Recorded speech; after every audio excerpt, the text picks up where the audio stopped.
Hello दोस्तों, ध्यान दीजिए कि Jharkhand board intermediate science, arts और कॉमर्स जिनका जिनका इंग्लिश स्कोर है, सभी विद्यार्थी इस वीडियो को अंत तक देखिएगा। हम सभी जानते हैं जैक में लेट से सही लेकिन 12th का इंग्लिश स्कोर का मॉडल पेपर जारी कर दिया है। इस बार 2021 फाइनल परीक्षा में आप आराम से इंग्लिश में है ना 80 प्लस आराम से ला सकते हैं। इस बार सभी विद्यार्थी 80 प्लस लाएंगे, लेकिन थोड़ा सा बस क्वेश्चन पैटर्न समझना होगा।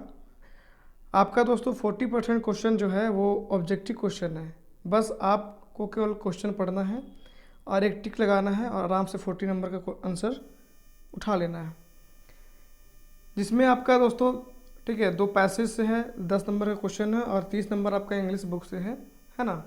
और 20 नंबर आपका नोटिस जो सेक्शन बी है, नोटिस राइटिंग जो भी होता है ना, लेटर राइटिंग है, नोटिस है, रिपोर्ट है, इससे 20 नंबर का है।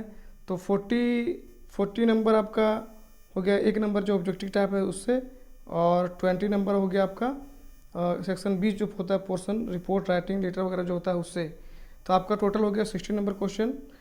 और अगर 1-2 क्वेश्चन आप बना देते हैं है ना राइटिंग पोर्शन से जो कि बुक से क्वेश्चन रहता है, तो आप आराम से 80 प्लस आराम से आप ला सकते हैं। ठीक है, तो दोस्तों सबसे पहले हम लोग समझते हैं कि क्वेश्चन पैटर्न आखिर है क्या।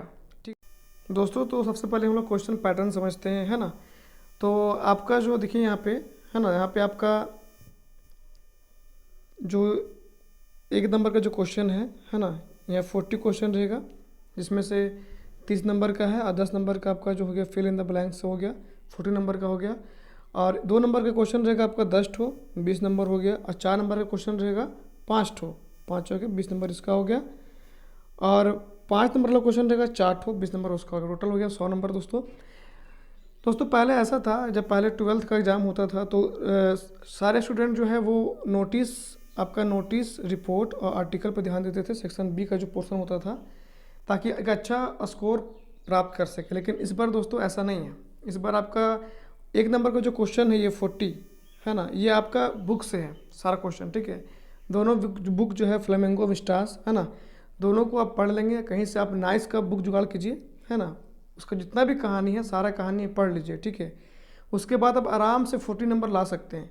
ठीक है, और आपका एक क्वेश्चन रहेगा नोटिस से, एक क्वेश्चन रहेगा रिपोर्ट से, एक क्वेश्चन रहेगा आर्टिकल से। ठीक है, तो इससे 20 नंबर आपका आ जाएगा।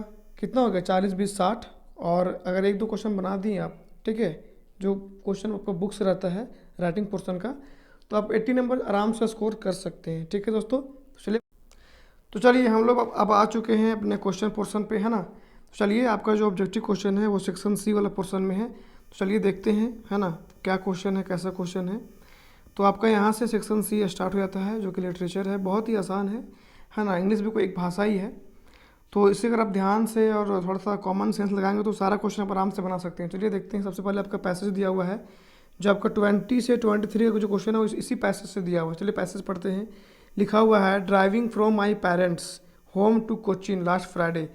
जो इस पोएम को लिखी है वो कवित्री जो बोल रही है कि मैं अपने घर से है ना और कोचीन स्टेशन लास्ट फ्राइडे जा रही थी। आई सॉ माई मदर है ना, वो अपनी माँ को देखी। बिसाइड मी मतलब बगल में। Doze open mouth her face ashen like that of a corpse and realised with pain. तो कवित्री देखती है अपनी माँ को, उसकी माँ जो है उसके बगल में बैठी हुई है और एक मरी हुई आत्मा की तरह बैठी हुई है, और उसका मुंह खुला हुआ है और वो बहुत पेन में लग रही है। ठीक है, चलिए क्वेश्चन पढ़ते हैं। क्वेश्चन नंबर 20 है, नेम द पोएम। पोएम का नाम क्या है? तो पोएम का नाम दोस्तों सेक्शन ऑप्शन बी जो है, माई मदर एट 66, ये पोएम का नाम है। आगे पढ़ते हैं। Question number 21, who has composed the given poem.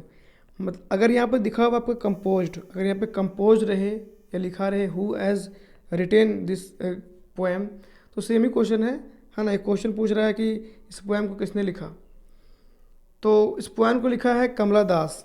Option number ए 21 का सही आंसर है, कमला दास ने इसको लिखा था। Question number 22, where was the poet driving to. Poet कहाँ ड्राइविंग, यहाँ पर समझिए बात को। ठीक है, देखिए लिखा हुआ है question, where was the poet driving to. To मतलब क्या होता है? को होता है। मतलब पोएट कहाँ को, जो पोएट है जो लिखी है इस कविता को, पोएम को, वो कहाँ को ड्राइविंग कर रही है। टू मतलब क्या हुआ? को। ठीक है, तो यहाँ पे देखिए, यहाँ पे लिखा हुआ है कि ड्राइविंग फ्रॉम माई पेरेंट्स, है ना, home to Cochin last Friday. तो कहाँ को लिए ड्राइविंग कर रही थी? वो ड्राइविंग कर रही थी कोचिन के लिए, ठीक है। तो अगर यहाँ पे फ्रॉम होता तो आंसर इसका हो जाता चेंज। कैसे बताते हैं आपको? तो 22 का जो ऑप्शन नंबर डी है इसका सही आंसर है कोचिन। अगर टू के जगह पे यहाँ पे जो टू लिखा हुआ है इसके जगह पे अगर फ्रॉम होता तो फ्रॉम मतलब होता है से, मतलब कहाँ से ड्राइविंग कर रही है, तो ऑप्शन नंबर ए उस समय सही आंसर होता। चलिए आगे बढ़ते हैं। Question number 23, who was sitting beside the poet, मतलब जो पोएट है, कवित्री है, उसके बगल में कौन बैठी हुई थी? तो देखिए यहाँ पे इसका लिखा हुआ है कि I saw my mother beside me. कौन बैठी हुई थी? उसकी माँ बैठी हुई थी। तो ऑप्शन नंबर देखिए लिखा हुआ है हर डॉटर, हर मदर। तो ऑप्शन नंबर 20 का क्या होगा? हर मदर सही आंसर होगा। Question number 24, a thing of beauty is a joy for ever its love lines. यहाँ से आपका जो पोएट का सेक्शन ख़त्म हो गया, ठीक है। यहाँ से आपका बुक से क्वेश्चन है, ठीक है। तो 24 में जो आपका है वो पोएम नंबर 4 से दिया हुआ है ना। पोएम जो है अ थिंग ऑफ ब्यूटी, उससे क्वेश्चन दिया हुआ है, ठीक है। तो ब्यूटी क्या है? हमेशा क्या होता है? बढ़ता है, ठीक है। पोएम में लिखा हुआ है सेकंड लाइन में। तो ऑप्शन नंबर इसका ए क्या होगा? इंक्रीज होता है। ब्यूटी क्या होता है? हमेशा इंक्रीज होता है, ठीक है। ये हम लोगों की ब्यूटी की बात नहीं कर रही है, ये बात कर रही हैं नेचुरल ब्यूटी की। इसका जो राइटर है, जिसको पोएट को लिखा है, उसका नाम है जॉन केट्स। क्या नाम है? JOHN, जॉन, KEATS, जॉन केट्स ने इसको लिखा था। चलिए आगे बढ़ते हैं। क्वेश्चन नंबर 25 है referring to the poem an elementary school classroom in a slum, ठीक है। ये भी एक पोएम है, सेकंड नंबर का पोएम है। इनका जो राइटर है उनका नाम है स्टेफेन स्पेंडर नाम है इनका, ठीक है। इन्होंने इस कविता को लिखा था। तो क्वेश्चन पूछ रहा है कि बच्चे कहाँ बैठे हुए थे। देखिए आपका जो आंसर है क्वेश्चन में दिया हुआ है, ठीक है, क्लासरूम। इसका आंसर क्या होगा? ऑप्शन नंबर बी होगा, इन द क्लासरूम, मतलब क्लासरूम में बच्चे बैठे हुए थे। 25 का जो बी है वो सही आंसर है। चलिए आगे बढ़ते हैं। Question number 26, who was sitting at the back of the elementary school. कौन बैठा हुआ था? तो स्वीट एंड यंग बॉयज का ऑप्शन नंबर सी सटीक आंसर है। आगे बढ़ते हैं। Question number 27, what are the things of beauty mentions in the poem a thing of beauty. जो पोएम है अ थिंग ऑफ ब्यूटी, ठीक है, इसमें पूछ रहा है कि किस प्रकार की जो ब्यूटी के बारे में बात किया है, ठीक है। तो आपको पहले ही बोल चुके हैं कि नेचुरल ब्यूटी की बात किया है।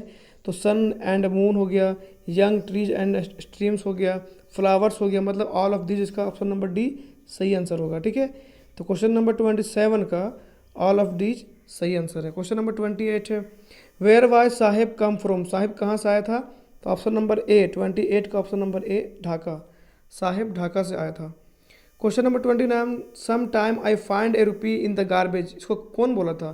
तो इसको साहेब ने बोला था। क्वेश्चन नंबर 29 का ऑप्शन नंबर बी क्या है? सही आंसर है। दोस्तों आप दोनों जो बुक है फ्लामिंगो विस्टास, दोनों का आप नाइस बुक कहीं से भी जुगाड़ कीजिए और सारे जितने भी पोएम है, कहानी है, सबका हिंदी किया हुआ रहता है इस बुक में, सारा को आप पढ़ लीजिए, ठीक है। आपका 40 नंबर से एक नंबर भी आगे पीछे नहीं होगा, ठीक है। अब 40 में 40 नंबर आराम से लाएंगे। और आपका जो बच गया सेक्शन बी, लेटर है, रिपोर्ट है, ठीक है, आर्टिकल है, जो भी है, हम सारा का वीडियो दोस्तों अपलोड कर देंगे, है ना। आप कल इसको चेक कर लीजिएगा। चलिए आगे बढ़ते हैं। Question number 30, name the city where Mukesh live. Mukesh कहाँ रहता था, ठीक है। तो 30 का जो ऑप्शन नंबर बी है फिरोजाबाद। मुकेश जो है उसका कहानी बैंगल वाला कहानी है ना। तो चूड़ी मानता है जो लड़का देखता था सपना कि हम हेलीकॉप्टर खरीदेंगे बड़ा करके, ठीक है, ये वही वाला है, ठीक है। चलिए आगे बढ़ते हैं। Question number 31, which country was defeated in the Franco Prussian war, ठीक है। तो 31 का जो ऑप्शन नंबर ए है इंग्लिश, क्या है? इंग्लिश, इसका ऑप्शन नंबर ए सही आंसर है। Question number 33, who is the author of deep water. Deep water का ऑथर कौन था? तो क्वेश्चन नंबर 33 का जो आंसर है option number B, William Douglas. कौन थे? विलियम डगलस उसके राइटर थे। चलिए आगे बढ़ते हैं। Question number 34, Indigo is an excerpt from which book of the author, ठीक है। तो 34 का जो ए है the life of Mahatma Gandhi पे लिखा हुआ है इंडिगो, ठीक है। आप बुक में चैप्टर है, पढ़ सकते हैं। चलिए आगे बढ़ते हैं। क्वेश्चन नंबर 25 है हु वाज राजकुमार शुक्ला। राजकुमार शुक्ला कौन थे? तो राजकुमार शुक्ला क्या थे? एक पुअर, है ना, पेशेंट थे। कौन थे? पुअर पेशेंट थे। चलिए 36 है, who is the writer of we too are human beings. तो 36 का आंसर होगा ऑप्शन नंबर बी, बामा इसका इनके राइटर थे। क्वेश्चन नंबर 37 है, who is the main character of the story the tiger king. The tiger king का जो स्टोरी है उसका मेन कैरेक्टर कौन थे? तो उसका जो मेन कैरेक्टर थे वो थे द महाराजा ऑफ, है ना, प्रतिपुरम। ऑप्शन नंबर ए इसका सही आंसर है। Question number 38, who was Jansie in going places. Jansie कौन थे? 38 का ऑप्शन नंबर बी है, सोफियाज फ्रेंड थी। कौन थी? सोफियाज फ्रेंड थी। ऑप्शन नंबर इसका बी सही आंसर होगा। चलिए आगे बढ़ते हैं। Question number 40, who was doctor shadow. Doctor shadow कौन थे? तो वो एक डॉक्टर थे। कौन थे? ऑप्शन नंबर सी, वे एक डॉक्टर थे। Question number 41, in which hour was the prince of Pratibandapuram born. मतलब प्रिंस जो थे प्रतिबंधापुरम का वो कब जन्म लिए, ठीक है। तो 41 का जो ए है, in the hour of the bull, इसका सटीक आंसर है option number A, in the hour of bull, इसका सटीक आंसर है। Question number 42, let tigers beware, who said this. Let tigers beware कौन बोला था? तो ऑप्शन नंबर इसका ए जो है, एस्ट्रोग्लर्स बोले थे इसको, है ना, इसका सटीक आंसर है। Question number 43, whose face was burned away by the acid. किनका फेस जो है एसिड से जल गया था, ठीक है। तो ऑप्शन नंबर डी, डैरी का फेस क्या हुआ था? एसिड से जल गया था। Question number 44, Bama was the pen name of a, खाली जगह, ठीक है। तो इसमें भराएगा 44 का ए, तमिल। क्या भराएगा? तमिल इसका सही है। अब देखिए यहाँ से आपका फिल इन द ब्लैंक्स है, बहुत ही ईजी है। आपका जो भी भरना है सारा ऊपर में मेंशन किया हुआ, देखिए अगर आप ध्यान से पढ़ेंगे तो आराम से भर सकते हैं, ठीक है। चलिए देखते हैं हम लोग। तो क्वेश्चन नंबर है आपका 45, Sophia and Jansie are destined to work in the, खाली जगह, फैक्ट्री, ठीक है। तो 45 का क्या होगा? सोफिया और जैंसी जो है वो बिस्किट फैक्ट्री में काम करते थे, ठीक है। Question number 46, most of the arable land in Champaran district was divided into large states owned by, ठीक है। तो 46 का जो होगा इंग्लिश, है ना, इंग्लिश मैन, इसका सही आंसर होगा। चंपारण में इंग्लिश मैन का ही राज चलता था। चलिए आगे बढ़ते हैं। 47, doctor shadow hockeys house was built on A spot of the, खाली जगह, कोस्ट। तब 47 का क्या होगा? जापानीज। क्या होगा? Japanese. 48, French was expected to be prepared with, खाली जगह, फॉर द स्कूल डे, ठीक है। तो 48 का होगा प्रिंसिपल। आपको याद है, ठीक है, फ्रेंच वाला जो भाषा ख़त्म किया जा रहा था, तो इसका 48 का प्रिंसिपल्स भरा गया यहाँ पे। चलिए 49 है, when the 100th tiger was not found the dewan brought a tiger from the people's park in. तो 49 का क्या होगा? मद्रास। जब टाइगर सारे मारे गए थे तो राजा को टाइगर के शिकार के लिए कहाँ से लाया गया था? तो मद्रास से लाया गया था, ठीक है।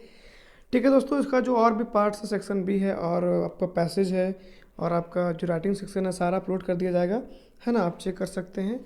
ठीक है दोस्तों, धन्यवाद।